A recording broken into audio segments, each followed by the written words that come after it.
الله تبارك وتعالى في القرآن المجيد والفرقان الحميد. أعوذ بالله من الشيطان الرجيم. بسم الله الرحمن الرحيم. ألا إن أولياء الله لا خوف عليهم ولا هم يحزنون الذين آمنوا وكانوا يتقون.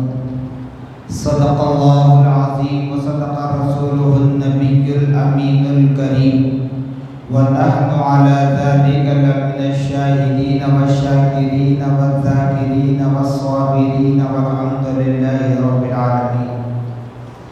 قال الله تبارك وتعالى في شأن حبيبه المصطفى ورسوله المجتبى صلى الله تعالى عليه وسلم: إن الله وملائكته يصلون على النبي يا أيها الذين آمنوا صلوا عليه وسلموا تسليما.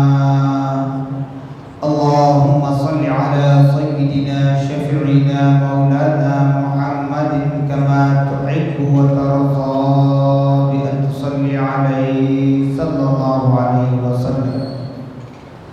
نبی اور آل نبی پر پھر ایک مرتبہ آواز بلند درود پاک پڑھیں. اللہم صل علی سیدنا شفیعنا مولانا محمد معد الجود والکرم منبع العلم والعلم والحکم وآلہ واصحابہ وبارک وسلم. صلاۃ وسلاما علیک یا رسول اللہ صلی اللہ تعالی علیک وعلی آلک وأصحابك وأزواجك وذرياتك وأهل بيتك أجمعين. سبحان ربك رب العزة عما يصفون وسلام على المرسلين والحمد لله رب العالمين. الحمدللہ، تمام تعریفیں اس ذات اقدس کے لیے ہیں جو سارے عالموں کا پروردگار ہے، جس نے ساری کائنات کو پیدا فرمایا، ساری کائنات کو روزی دے رہا ہے، میدان محشر کا مالک و مختار ہے.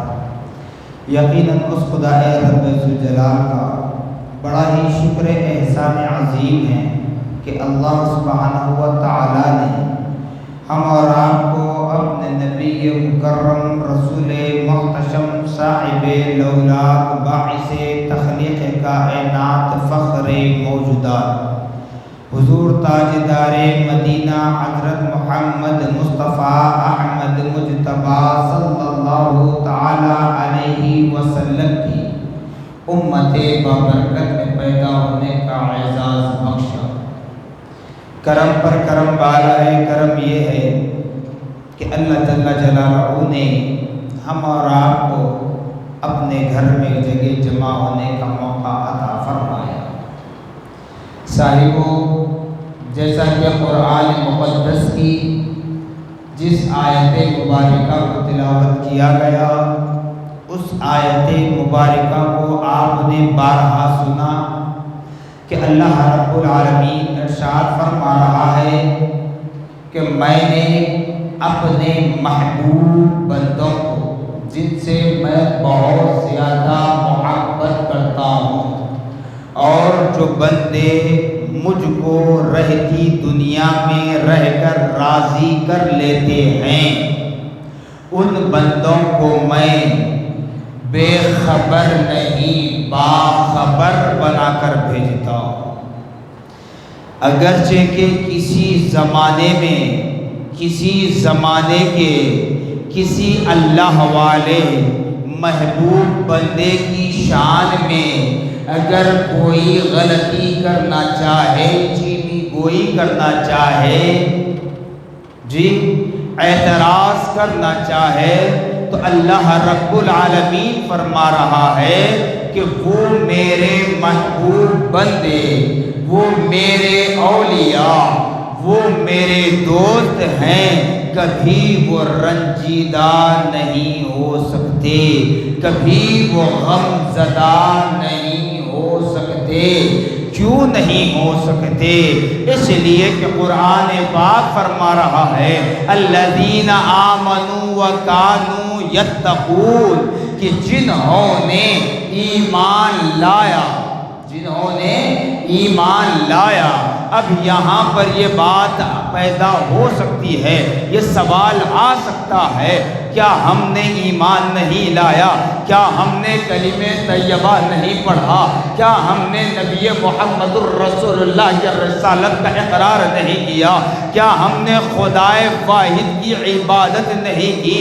کیا ہم نے خدائے رب العالمین کے احکامات کو نہیں مانا؟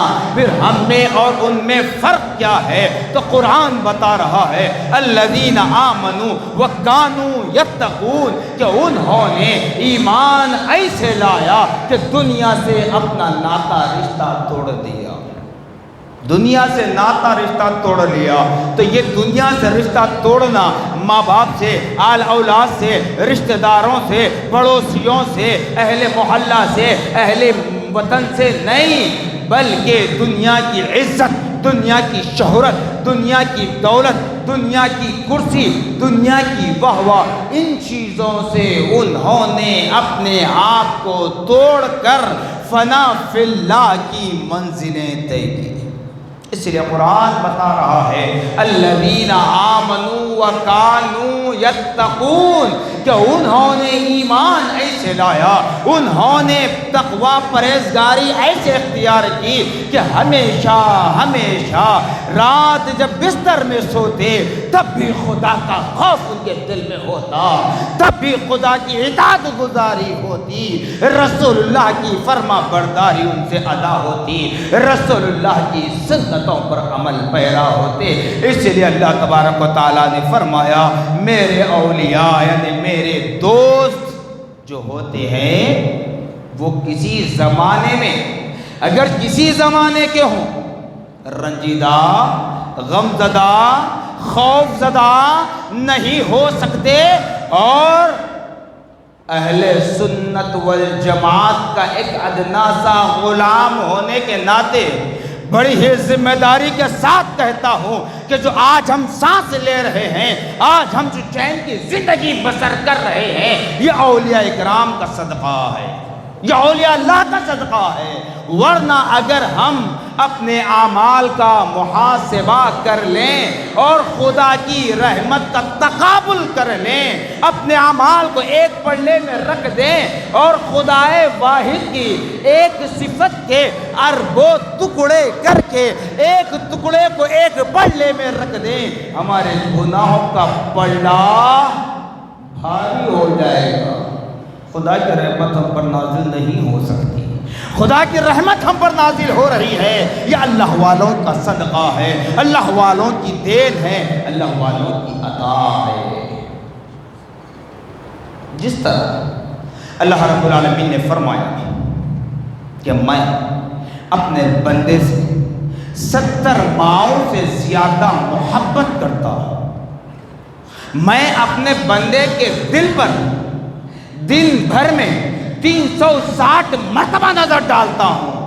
کس کے لیے؟ ہم جیسے گناہگاروں کے لیے کہا جا رہا ہے۔ تو اندازہ کریں جو اولیاء ہیں، جو شہداء ہیں، جو تابعین ہیں، جو تابعین ہیں، جو مفسرین ہیں، محدثین ہیں، فقہاء ہیں، ائمہ اربعہ ہیں، سلاسل طریقت ہیں، صحابیات ہیں، صحابہ ہیں، نبی کی اہل بیت ہیں، نبی کی اولاد امجاد ہیں، نبی کے ازواج مطہرات ہیں، انبیاء والرسل ہیں، نبی محمد الرسول اللہ صلی اللہ تعالیٰ علیہ وسلم ہیں، ان پر اللہ تعالیٰ کتنا مہربان ہوتا ہوگا جب مجھ جیسے گناہگاروں کے لیے خوشخبری دی جا رہی ہے کہ اے بندے تیری ایک ماں اتنی محبت نہیں کرتی جتنا میں تجھ سے محبت کرتا ہوں، 70 ماؤں سے زیادہ محبت کرنے والا۔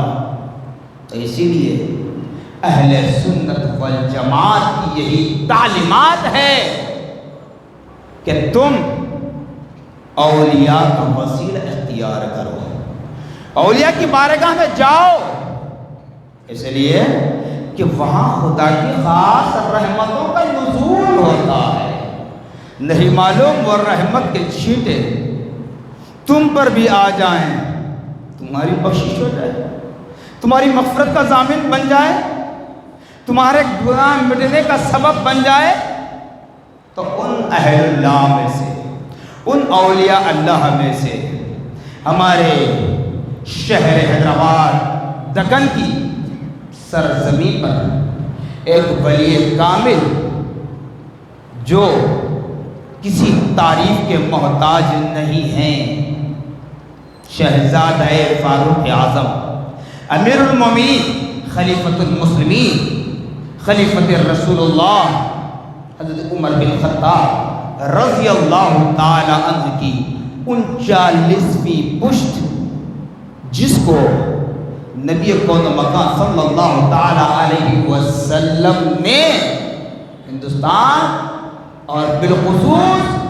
دکن کی طرف بھیجا، جن کا نام نامی اسم گرامی لینے سے پہلے بتا دوں کہ میں اس قابل نہیں ہوں، میری زبان میں وہ الفاظ نہیں ہیں کہ جن کی میں مدحت بیان کر سکوں، صرف اتنا ہے کہ ہم وقتاً فوقتاً سال میں ایک مرتبہ جن کا ذکر ہم کرتے ہیں، چاہے وہ غوث ہو، خواجہ ہو، قطب ہو، ابدال ہو، بختیار کاکی ہو، کوئی ہو، ہم سال میں ایک مرتبہ ان کے سالانہ فاتحہ کے موقع پر، ان کے عرس کے موقع پر ہم ذکر کرتے ہیں، تو صرف اور صرف اس نیت کے ساتھ کہ اللہ تبارک و تعالی ہمارے گناہ کو معاف کر دے، ورنہ ہماری زبانوں میں طاقت کہاں؟ جنہوں نے رب کو راضی کر لیا، اللہ تعالیٰ فرما رہا ہے کہ انہوں نے مجھے راضی کیا، ان کے اعمال سے میں خوش ہوں، تو پھر ان کی تعریف ہم کیا بیان کر سکیں گے؟ تو پیارے آقا محمد رسول اللہ صلی اللہ علیہ وسلم کی نظر کرم آئیے، کہا جاتا ہے کہ وہاں جانے سے کیا ملتا ہے؟ اولیاء تو اپنی جگہ ہیں، نعوذ باللہ کہنے والے تو کہہ دیتے ہیں، نہیں معلوم میدان محشر میں کیا معاملہ ہوگا ان کا، ان کے ساتھ رب تبارک و تعالیٰ کیا سلوک فرمائے گا؟ کہتے ہیں کس کے متعلق؟ نبی محمد الرسول اللہ صلی اللہ علیہ وسلم کے متعلق، نعوذ باللہ معاذ اللہ استغفر اللہ، مر گئے مٹی میں مل کے کچھ نہیں کر سکتے۔ یقیناً رکھنے والوں یاد رکھ لو، تمہیں نبی کے علم غیب پر اعتراض ہے، تمہیں نبی کے وسیلے کا اعتراض ہے، تمہیں نبی کو یا رسول اللہ کہنے سے اعتراض ہے، ہم فتویٰ نہیں دیتے، ہم میدان محشر کا انتظار کرتے ہیں، کیونکہ ہمارا پروردگار فیصلہ کرنے والا ہے، لیکن ہمارے رب نے جو تعلیم دی اس تعلیم پر ہم عمل کرتے ہیں۔ نبی پاک صلی اللہ علیہ وسلم کی نظر کریمہ جہاں ایک جانب خدا فرما رہا ہے، اے بندے 70 ماہوں سے زیادہ میں تجھ سے محبت کرتا ہوں، وہیں پر میرے پیارے آقا صلی اللہ تعالیٰ علیہ وسلم جانتے ہیں خدا تعالیٰ نے جو آپ کو علم غیب عطا فرمایا ہے، اس عطائی علم غیب کے ذریعے آپ جانتے ہیں کس ملک میں، کس شہر میں، کس زمانے میں کس شخصیت کی ضرورت ہوتی ہے، وہاں اپنے نمائندے کو بھیجتے ہیں۔ وقت پڑھا تو غوث الاعظم کو بھیجا، وقت پڑھا تو خواجہ معین الدین چشتی کو بھیجا، وقت پڑھا مجدد الف ثانی کو بھیجا، یہ بھی عمر بن خطاب رضی اللہ عنہ کی پشت میں سے ہیں، شیخ احمد فاروق سرہندی رحمۃ اللہ علیہ، مجدد الف ثانی کہا جاتا۔ اس کیا تھا؟ عالم یہ تھا دین الہی، اکبر کا دین الہی، اذانوں کو ختم کر دیا جا رہا تھا، نمازیں مسجدیں ویران ہو رہی تھی، ایسے وقت میں میرے پیارے آقا صلی اللہ علیہ وسلم مجدد الف ثانی کو بھیجا۔ ایسے ہی اسی دکن کی سرزمین پر پیارے آقا صلی اللہ تعالی علیہ وسلم نے اپنی ایک اور عطا کر دی، ایک اور نعمت عطا فرما دی، اہل دکن پر احسان فرمایا، جہاں اہل تشیع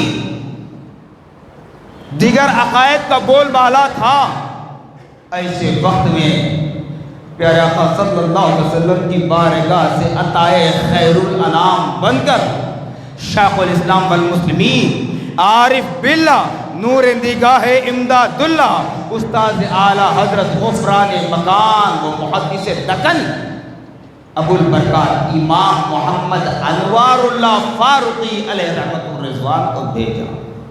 یہ کون ہے؟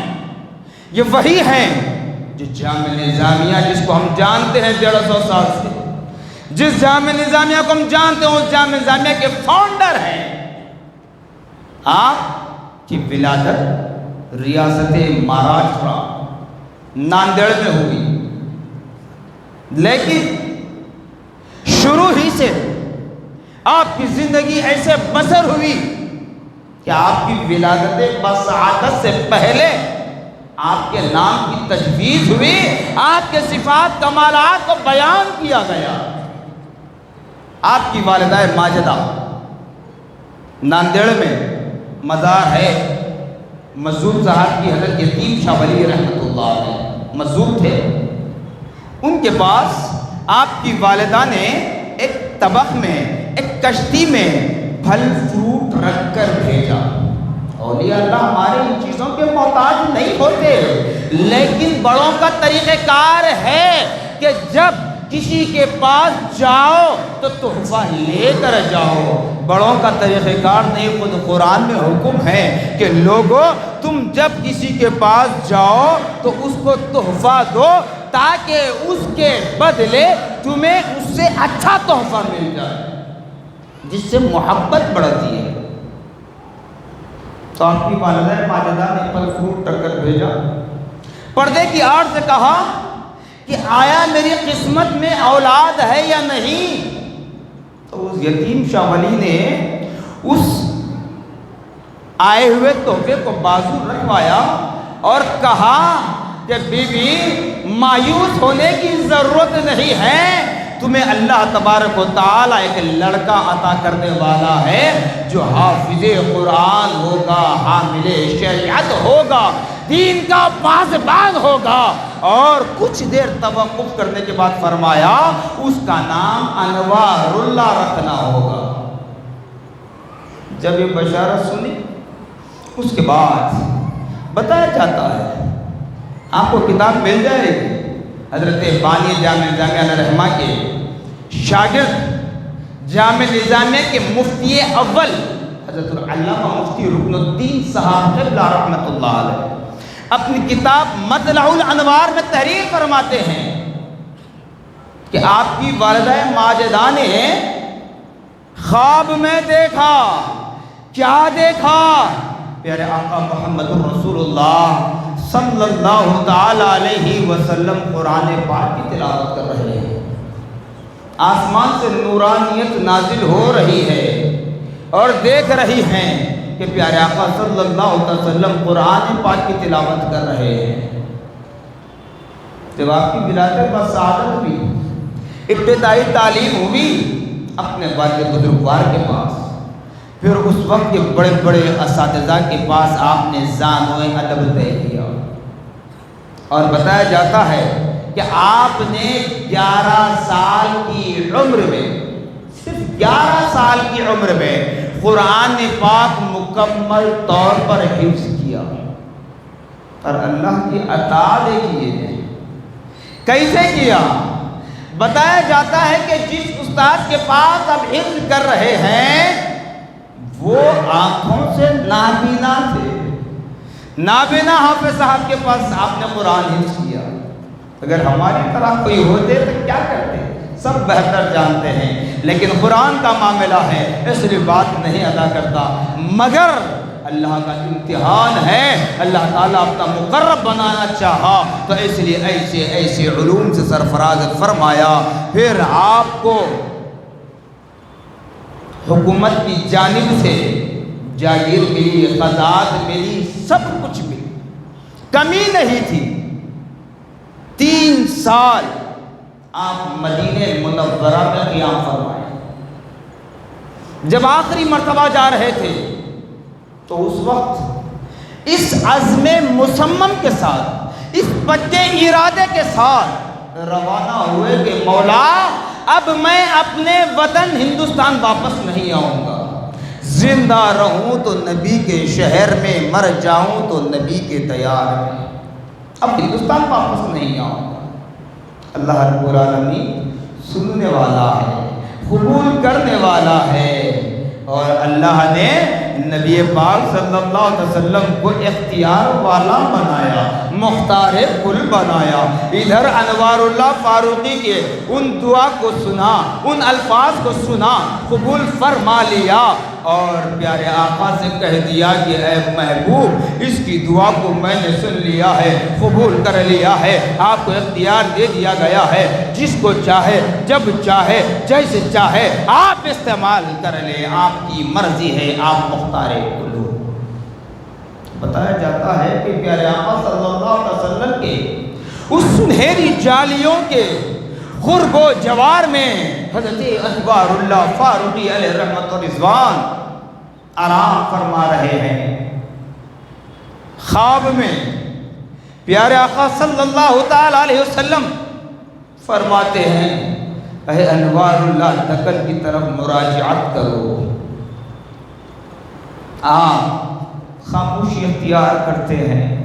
3 رات مسلسل خواب میں پیارے آقا نے فرمایا اے انوار اللہ دکن کی طرف مراجعت کرو۔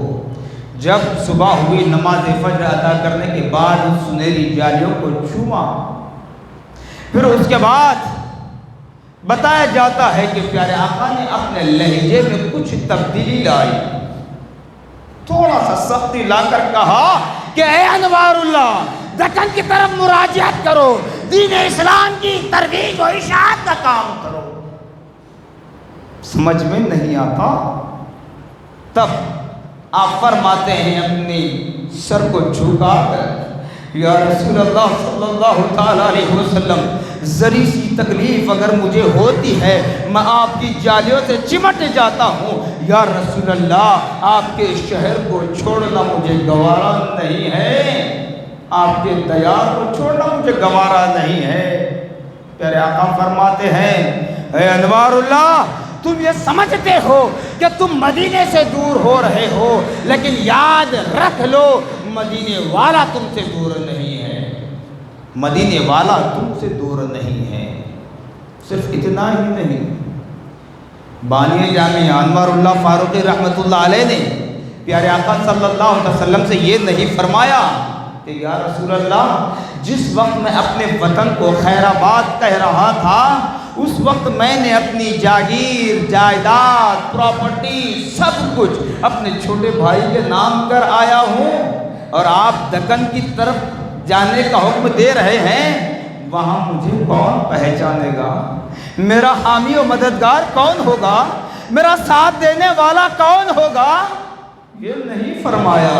آپ جانتے ہیں رسول اللہ کا حکم ہے تو خدا کا حکم ہے، خدا جس کا حامی و مددگار ہو رسول اللہ اس کی حامی و مددگار ہوں گے۔ آپ اپنے شیخ طریقت حضرت حاجی امداد اللہ مہاجر مکی رحمت اللہ علیہ کی بارگاہ میں حاضر ہو کر عرض کرتے ہیں، خواب سناتے ہیں تو حضرت حاجی امداد اللہ مہاجر مکی رحمت اللہ علیہ شیخ العرب والعجم ہیں۔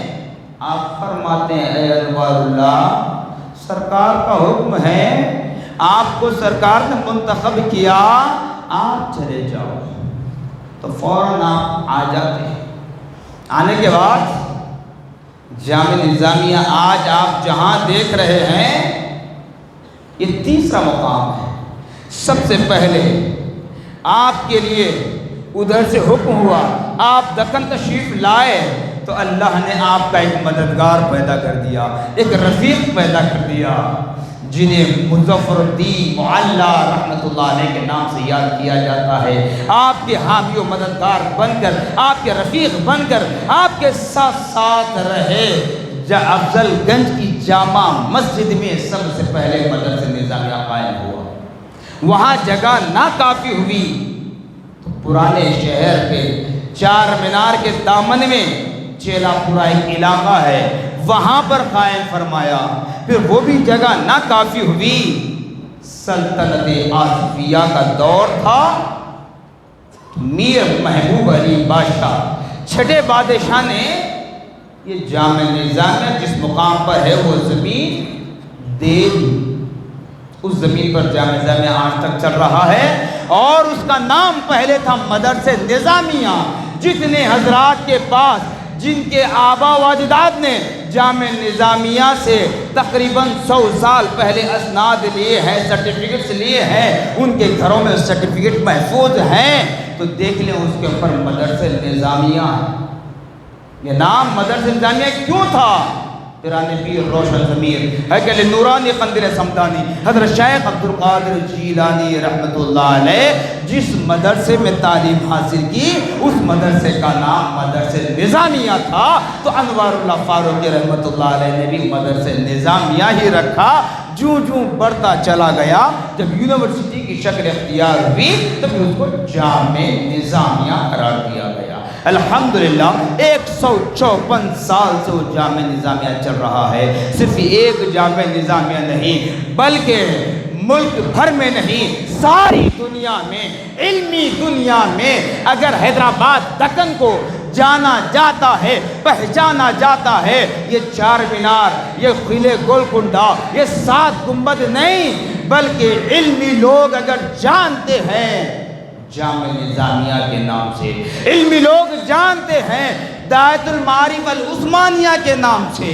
جامعہ عثمانیہ یونیورسٹی کے پاس دائرۃ المعارف العثمانیہ ہے. پھر افضل گنج کے پاس آئیں گے تو وہاں کتب خانہ آصفیہ آپ نے قائم فرمایا، جو سینٹرل لائبریری جس کو آج نام دیا گیا ہے.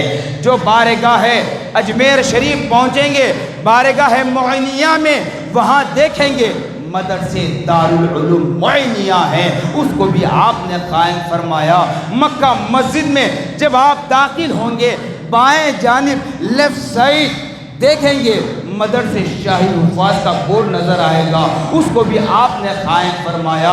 سادات اکرام کے لیے، سجادگان کے لیے، ان کی حرمت کو باقی رکھنے کے لیے عام لوگوں کے ساتھ بٹھا کر نہیں تربیت کی بلکہ ان کے لیے بادشاہ وقت سے اجازت لے کر ایک علیحدہ مقام بنا کر ان کو وہاں پر تربیت فرمائی.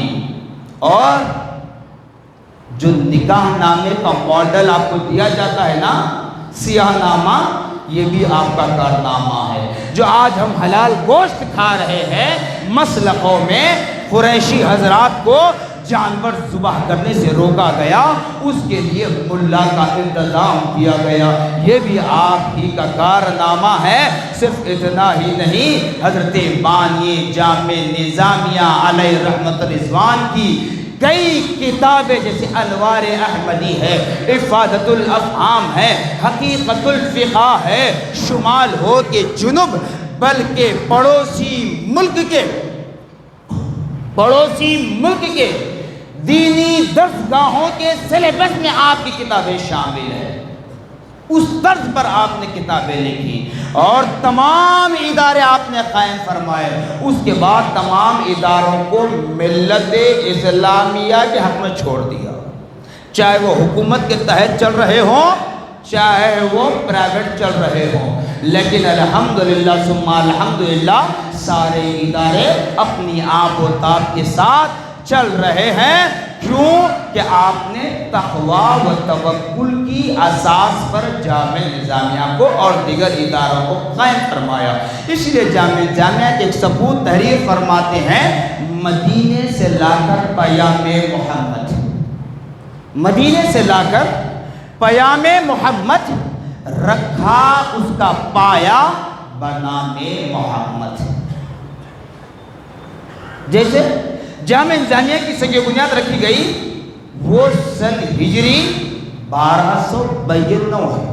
12 نبی پاک صلی اللہ علیہ وسلم کے ولادت و سعادت کی تاریخ.